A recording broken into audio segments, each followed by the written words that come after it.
This week has been an interesting week of boxing. We had the rumor mill going crazy about David Benavidez possibly fighting David Morrell. Devin "the Dream" Haney filed a lawsuit against Ryan Garcia in New York District Court. And then, of course, we had that top-ranked card that was headlined by the championship fight between Sandy Ryan and Mikaela Mayer. And I'm going to cover all that in today's episode, so I think you're going to enjoy this. Hey, hear him. Down goes Frazier. Down goes Frazier. Hey, what's up with it, family? It's your boy, Hot Boxing Minute.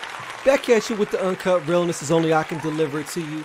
It's been an interesting week of boxing, but before we begin talking about this wonderful sport of pugilism, this upside-down, crazy, topsy-turvy world, hit that like button, hit follow if you haven't already done so, sign up for the notification so you get a notification every single time I drop a video. You already know how this hustle works. Anyways, this week has been an interesting week of boxing. We had the rumor mill going crazy about David Benavidez possibly fighting David Morrell. Devin "the Dream" Haney filed a lawsuit against Ryan Garcia in New York District Court. And then, of course, we had that top-ranked card that was headlined by the championship fight between Sandy Ryan and Mikaela Mayer. And I'm going to cover all that in today's episode, so I think you're going to enjoy this. So anyways, here we are with that uncut realness. And let's start off with the David Benavidez stuff because, you know, everybody loves David Benavidez. Everybody loves David Morrell, at least the hardcore fans do. I'm not really so sure if casual fans are too much onto David Morrell, but hardcore fans have been watching David Morrell knock out people and put them in a hospital out there at the Armory in Minnesota. Anyways, let me post up the Instagram post that started this all. I believe it was Wednesday, the 25th, or it could have been a Thursday, but on his Instagram, David Morrell posted this: "Listo para el que venga." And he tagged David Benavidez 300. Are you ready? And, you know, roughly translated in my choppy ass Spanish, mind you, I'm not Mexican or Latino. Lista para el que venga roughly translates into I'm ready for whoever's next. Well, later on that same day, David Benavidez posted something. And he said, cooking up something big for y'all for my next fight. Stay tuned. Woo! Let's chop it up for the idea of that one. Because the idea of a David Benavidez fight versus David Morrell is something hardcore boxing fans can get behind. I'm not sure if it's a standalone pay-per-view fight in and of itself, but that kind of a fight is something hardcore boxing fans can know. I just want to celebrate. Pump your brakes, though. Pump your brakes, because maybe it wasn't meant to be. Maybe it wasn't meant to be. Later on that day, Jesse Hart chimed in. Well, first, David Benavidez clarified the point and said, I'm actually not making any plans to fight David Morrell. Now, mind you, that whole morning, all of us were making posts about it like, dude, is this even possible? Let's not get our hopes up. You already know how boxing is, folks. Unless you see them step inside the square circle, you don't want to get your hopes up too high. But hey, it kind of sounds like a righteous idea, in my opinion. Let's get David Benavidez and David Morrell both into the ring. Later on that day, David Benavidez pretty much told everyone he's looking at fighting Jesse Hart next. Yeah, yes, folks, the infamous Jesse Hart. Man, this is some bullshit. Jesse Hart is a PBC fighter, competed at 168 pounds, probably most known for back-to-back losses against Zurdo Ramirez and losing to Joe Smith Jr. I remember him fighting Joe Smith Jr. and him talking about he's going to get revenge for Bernard Hopkins, and that was not the case. He kind of got beat up all around the ring and really was on that back foot trying to not get knocked out by Union Joe. So he's talking about fighting Jesse Hart, who hasn't fought on a big ticket fight in at least the last 3 or 4 years. He strung off a string of TKO wins in his last 3 fights against non-notable competition. No, not to Jesse Hart, but that's just kind of what it is. And it makes sense to me, in my mind, to stick David Benavidez in there with David Morrell. David Morrell is relatively inexperienced. He's 11-0 with 9 KOs, but he does come from that Cuban school of boxing, does have a deep amateur pedigree. And, you know, Dave Morrell and David Benavidez both were rather lackluster in their first attempt at 175 pounds. David Morrell ended up fighting, I won't even try to pronounce his name, Hot Rod, something Kalajevic. You know those crazy last names, but Hot Rod is born and raised out in Florida, but his lineage is from Eastern Europe, somewhere like in the Baltic area or something to that effect. And that, I believe, was on the Riyadh season card that happened last August. That fight between Terrence Bud Crawford and Israel Madrimov, that 154-pound IBF title fight. On the undercard, Dave Morrell fought Hot Rod and did not look like the dominant force of nature. He didn't look like the guy that was easily knocking people out at 168 pounds, putting people in the hospitals like he did to that man, your boss Nali. And he went the whole distance, and he had fits and issues beating Hot Rod. It was a clear unanimous decision win. Was it a unanimous decision? Probably should have wrote that down, but it was a pretty clear decision win. Was it a majority decision? You know what? Let's go and check this out real quick. What was the nature of that win? Dave Morrell. Pulling up his stats now. So let's see what it says here, if it can glean more information. Yeah, it was a UD12. A wide unanimous decision, but he did have his fits and his issues fighting Hot Rod. Now, hold on just a quick second. Let me adjust this fan, y'all. I may just have to edit that part out with the fan. It was getting a little warm in here, y'all, so I turned on the fan. Hopefully it doesn't interrupt too much with the microphone going on. I got to turn off the AC. It's just too damn loud when I'm trying to record these videos. So we had that uneventful fight, Hot Rod against Dave Morrell. And then we also had David Benavidez, who stepped up to 175 pounds and fought Alexander Volcik. Also won by decision in a very lackluster performance. It wasn't one to go writing home to mom about. They both had their struggles at 175 pounds. Definitely nothing like when Canelo first moved up to 175 to fight Sergey the Crusher Kovalev, fresh off of his win against Anthony Yarde. And for those of you who remember, Canelo Alvarez knocked out Sergey Kovalev. And then the next time Canelo Alvarez tried to move up to 175 pounds, he ended up in that notorious rinsing at the hands of, Dmitry Bivol, who will be fighting Artur Beterbiev in like 12 days or 13 days or something. But either way, I'm starting to notice a pattern, y'all. No knock to the David Benavidez fans, but I'm noticing a little bit of clout chasing. A little bit of clout chasing going on from Camp Benavidez. I don't know if it's David. I don't know if it's Jose Sr. Maybe it's Samson now. I don't know, but it looks to me like there's some clout chasing going on. I don't like that shit. For sure, bro.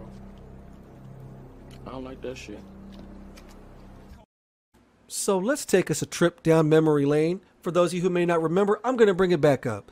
Last February, Samson Lukowicz on Twitter and also on the boxing vlog sites, the Boxing Podcast, essentially was running around telling people that they made a $55 million offer to Canelo Alvarez, which Canelo turned down.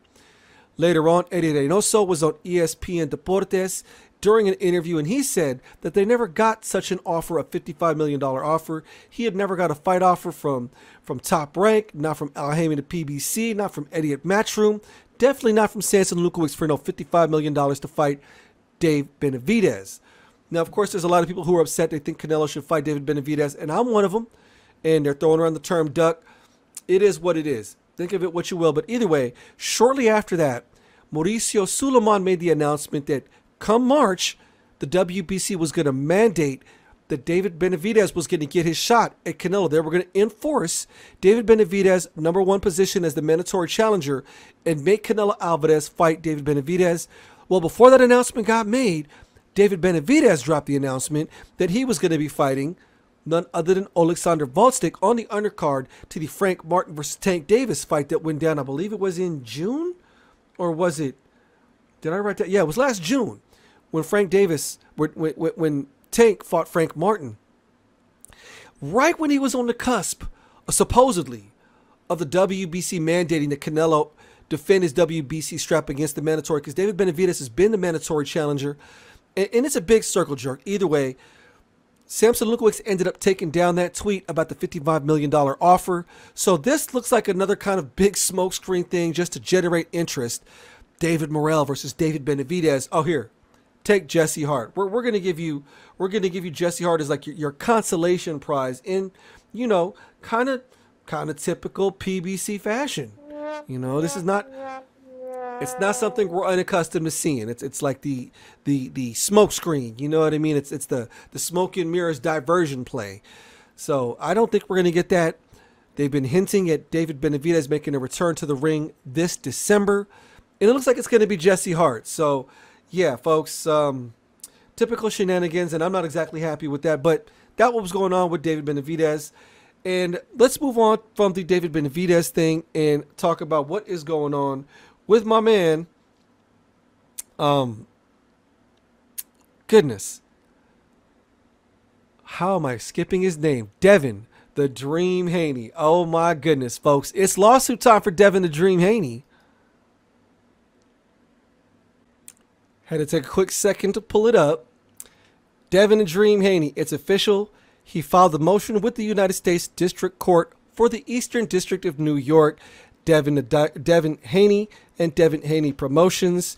And the plaintiffs are filing the complaint against the defendants Ryan Garcia, Dave Honig, John Dose, and Golden Boy Promotions, Inc. And according to the lawsuit, Devin Haney is filing it for battery, fraud, and unjust enrichment relating to that crazy fight last April where Ryan Garcia came in, 2.3 pounds or something like that, overweight, and popped hot for Osterine about a week after. Or actually, he was tested the day before the fight. The results didn't come in until a week after the fight.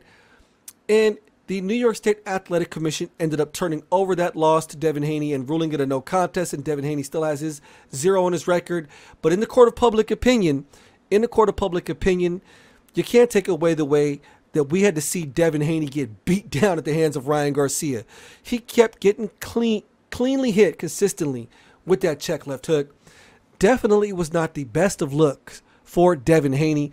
And this lawsuit, it's just such a bad look, y'all. So, like, let's do the 21 gun salute. You know what I mean? Salute for your man, Devin Dollars Haney, and his public image and his persona. Long gone is the image of the man who took the B-side betting numbers against George Kambosos and went to Australia and beat George Kambosos in back-to-back fights. Long gone is the guy that somehow beat Lomachenko in a highly controversial fight. Long gone is the guy that rinsed the former 140-pound boogeyman Regis Prograis. I don't know if Devin Dream Haney's public reputation can come back from this, folks. To file a lawsuit is a precedent that we have not seen in the boxing game. And mind you, boxing is underhanded. There's all kind of skullduggery and stuff. But you have to put yourself in the shoes of a boxing fan, trying to put it relative to what he's seen in the sport of boxing. Most infamously, Miguel Cotto. Miguel Cotto got beat down nasty at the hands of Antonio Margarito. In the next fight, Antonio Margarito fought Sugar Shane Mosley. Rest in peace to Coach Nassim Richardson, who was training Shane Mosley at the time. Coach Nassim Richardson noticed during the hand wrapping of that man, my goodness, I just said his name, Antonio Margarito. He noticed while he was wrapping his hands that there was plaster of Paris, and it was like white chalky stuff, essentially turning his hands into bricks once the moisture gets around to that powder. Illegal, absolutely banned. Antonio Margarito later on got beat up by Manny Pacquiao. I think he got like his eye socket broken or something to that effect. The next fight after that, as opposed to filing a lawsuit, Miguel Cotto decided, hey, I'm going to get it back in blood. And Miguel Cotto beat the dog snot out of Antonio Margarito in what is arguably the greatest story of get back in boxing history, you know, or at least one of the ones that is kind of put up to, hey, if you get cheated, you get it back in blood. In the Coliseum, the good old-fashioned gladiator way. Now, this thing with Devin Haney is like a legal precedent because, as you can imagine, like, this opens up the door. Like, what happens if the girl that, you know, Alicia Baumgardner beat just before she popped hot goes back and decides, oh, yeah, I'm suing because Alicia Baumgardner popped hot after she won that fight. Or you can talk about what happened with, you know, Conor Benn, say when he knocked out Chris Algieri shortly afterwards, Conor Benn popped hot. Does that put, you know, his win against Chris Algieri held liable? Can Chris Algieri want to get out of retirement to maybe get it back in blood? I'm not really sure. We've never seen anything like this. Or on the upside, despite the fact that Devin Haney's public persona has taken a huge hit, it definitely at least builds up anticipation for the rematch, because we know as it stands right now, I can promise you this, in the unpredictable world that is boxing, there was definitely a lot of money in a rematch fight between Ryan Garcia and Devin Dream Haney. They could wait until Ryan Garcia is off his suspension for popping hot for Osterine, and it will arguably be one of the biggest fights of the year. They could probably schedule it for 2025, first quarter, second quarter of 2025, easily. Probably a million pay-per-view seller. You know Ryan Garcia. He just has such a huge following on social media. He's an established pay-per-view sales machine. And then you got the added cinematic background story of what happened between them two. So it's going to be interesting to see how this whole lawsuit develops, because before they fight, they sign a legal waiver, y'all. These fighters sign a legal, obviously, because either one of them can get hurt. Either one of them could die in the ring. So they sign a waiver releasing the other person from any kind of liability to what happens in that ring. So I don't know how successful Devin Haney will be in this pursuit, but he filed that lawsuit. So they're going to go into litigation. I'm not sure how long this process takes, but I will keep you posted on the to-dos and what's going on with that. So out of the world of the boxing rumor mill, let's talk about that awesomely big fight card that they had, or not big fight card. It was a fight card in New York City at the Small Room in Madison Square Garden, a world championship title fight between Sandy Ryan of the UK and her 147-pound WBO championship belt against America's Mikaela Mayer. We all love Mikaela Mayer. I like women's boxing. I wish it was bigger than what it was, but the big issue that happened with that, hugely controversial, was Sandy Ryan, as she was leaving the hotel on her way to go to Madison Square Garden for arguably the biggest fight of her career, got doused with red paint. Somebody came up to her on foot with a bucket of red paint and threw it at her. And the resulting picture that you see right there, that's what Sandy Ryan looked like immediately afterwards. Can I enlarge that? I don't know if that gave much more sense of what was going on. Sandy Ryan clearly looked perplexed as to what was going on. Folks, if you don't know what that is an assault. Here's a picture in her hotel room. Obviously, gravity had it painted down her leg. You got to take these kind of photos for police and all that, but I don't want to harp on those photos too much. But obviously, those are powerful images. Now, I know some people have not performed at the highest level of sports. I know I haven't. I've boxed a little bit here and there, you know what I'm saying? But for a championship fight, for this to happen is unacceptable. It was weird because as she was posting that, and it was a tough, fun fight, a candidate for fight of the year, men or women's, it was an awesome fight. Mikaela Mayer was using her feet to stay moving laterally, left and right, was throwing everything behind her intelligent jab, and Sandy Ryan was trying to knock her head off. Sandy Ryan was knocking the more meaningful punches into Mikaela Mayer, but Mikaela Mayer had the flashier combinations. I did not score it round by round. I was thoroughly enjoying the fight. I probably should have, but I thought it was a very competitive fight. I can see the decision, and it went a majority decision in favor of Mikaela Mayer. The three judges' scorecards were 93-97, 94-96, and 95-95. And the next day was when Sandy Ryan posted the picture of her stripped down, bucket naked in her hotel room with the red paint dripping down her. And a lot of people, obviously men, the He-Man woman hater society of men, the typical, I didn't really see anybody that actually showed their face, you know, the face hiding type. They were definitely like, why is she making excuses? She lost. She's upset she lost her title. I do believe that in some ways it did play a factor, but regardless, she made the decision to step into the ring, so she has to live with that. This is the gladiator sport of boxing, of pugilism. Folks, there is no room for mercy. Unfortunately, this is a blood sport. We watch the sport because of our bloodlust. It is what it is, and I'm not going to paint it in a prettier picture or rosier picture, although I can say it did seem like Sandy Ryan was visibly upset and was too angry to think in the first few rounds of that fight. And Mikaela Mayer even caught her clean in that first round, but I think that Sandy Ryan would have probably been able to focus a little more, but ultimately Mikaela Mayer did win that fight fair and square. I don't know if Mikaela Mayer has any intention of giving her an immediate rematch. Mikaela Mayer, in a post-fight interview, said she's more interested in unifying those titles, so she's probably going to try to run it back with Natasha Jonas.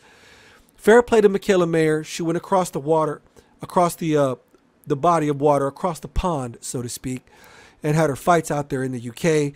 lost close decisions to both Alicia Baumgardner and Natasha Jonas. She had a very close, fun fight, a unanimous decision win against Maiva Amadouche, and decided she didn't want to run it back with Maiva Amadouche, so I don't see why she would suddenly decide to change course and run this back with Sandy Ryan when she has a possible unification on the horizon with Natasha Jonas. She can get it back in blood, so I don't know how that's going to play out in and of itself, but hats off to Mikaela Mayer. I followed Mikaela Mayer's career since the amateurs. She's a tough competitor, great schooling under Al Mitchell. Hats off to them. Some of the other cards that really stood out on that fight card, Xander Zayas got a clear unanimous decision win over Damian Samurai Sosa. Damian Sosa comes in and spars and trains sometime at my gym in San Diego. He is based out of Tijuana. For those of you who haven't followed my content before, my gym is one of the biggest boxing gyms in San Diego. So if they're from Tijuana, most likely they have come to my gym at some point or another to train, or sometimes they even camp at my gym. My coach, Joe Vargas, grew up in Tijuana, so he's well connected down there. He's bringing my fighters down there to Zona Norte to spar with Jaime Munguia and that camp over there under Eric Morales all the time. But Damian Sosa's a tough competitor, has never hit the canvas, never been knocked out, has the highest punch output at 154 pounds. It's something like 85 punches per round. And Xander Zayas boxed beautifully and intelligently. Xander Zayas is next in line for the WBO, if I'm not mistaken. Let me see if I can find his standings here. The WBO strap, currently held by Sebastian Fundora. Terrence Crawford has the minor. Tim Tszyu is ranked number 1. Josh Kelly number 2. And Xander Zayas at number 3. So Xander Zayas is in the top 5 of a lot of these sanctioning bodies. He's kind of hovering around that level of Josh Kelly. Who else? Let me see. Charles Conwell, Takeshi Inoue, Tim Tszyu, Jesus Ramos. Unfortunately, most of those names are not under the top-ranked Bannister, so I don't know if he'll be able to get those fights. Josh Kelly, to me, seems like the most logical approach. Josh Kelly, if I'm not mistaken, he's either Matchroom or Queensberry, but they both work very well with Top Rank and Bob Arum, so that might be the most likeliest path forward. Is Xander Zayas ready for that step up? I'm not so sure. He mentioned, or at least there was word on social media, on Twitter, that he wants to fight Virgil Ortiz Jr., and I'm adamantly against that. I hope his handlers decide not to go that path, because I don't think Xander Zayas is ready for someone like Virgil Ortiz Jr. The one thing about Xander Zayas is he's got great technical skill set, but he doesn't have that kind of power that can get him out of problems. Virgil Ortiz has that kind of power to where he could change the course of a fight if he bites down on his gum shield and decides to throw that too real heavy at your head. And Xander Zayas, up until this point, I haven't seen him with that kind of power.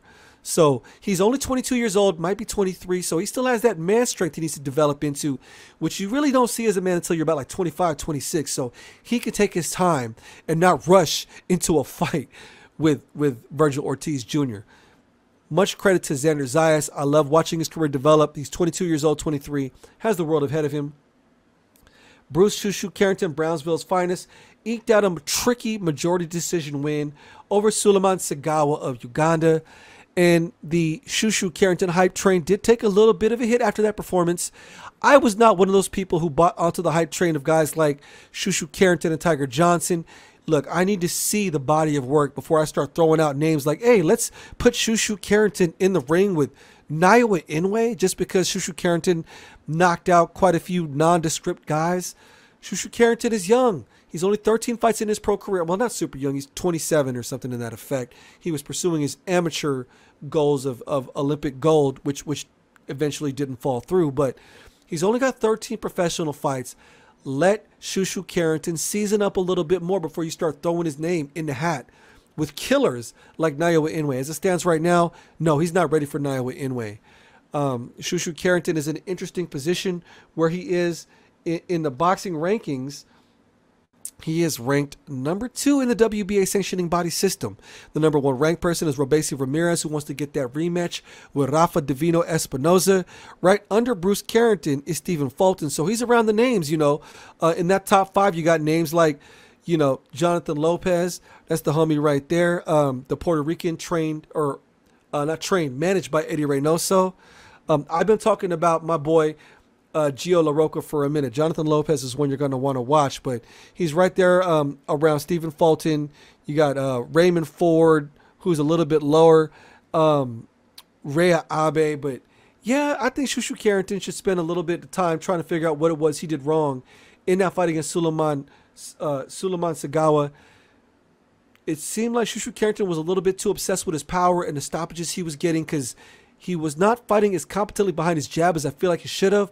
But he definitely showed a lot of poise fighting a very tricky, awkward fighter in Suleiman Sagawa. So either way, hats off to Shushu Carrington. And I'm going to end this video on that note. There were a couple of other fights on that card. Rohan Polanco, the Dominican, looked amazing in that fight. Elvis Rodriguez, the tough Puerto Rican, I believe he's Puerto Rican, or he might be Dominican. I don't want to get this wrong. I know they get upset when you mix these up. Oh, no, he's Puerto Rican. I think I'm not sure. I'm not going to speak on it. But Elvis Rodriguez had a shaky performance. And it looks like Rohan Polanco is going to be the one that's separating himself from the pack for the Dominicans. Man, that dude looks phenomenal. Wow. But anyways, boxing community, what did you think about the fight between Sandy Ryan and Mikaela Mayer? Should they run it back? What do you think about Xander Zayas possibly facing Virgil Ortiz Jr.? I don't know, y'all. Let me know in the comment section what you think. Hit that like button if you haven't already done so. Until I catch y'all on the next broadcast, you know what time it is, y'all. This is Hot Boxing Minute. Thank you for joining me. Until the next time, peace.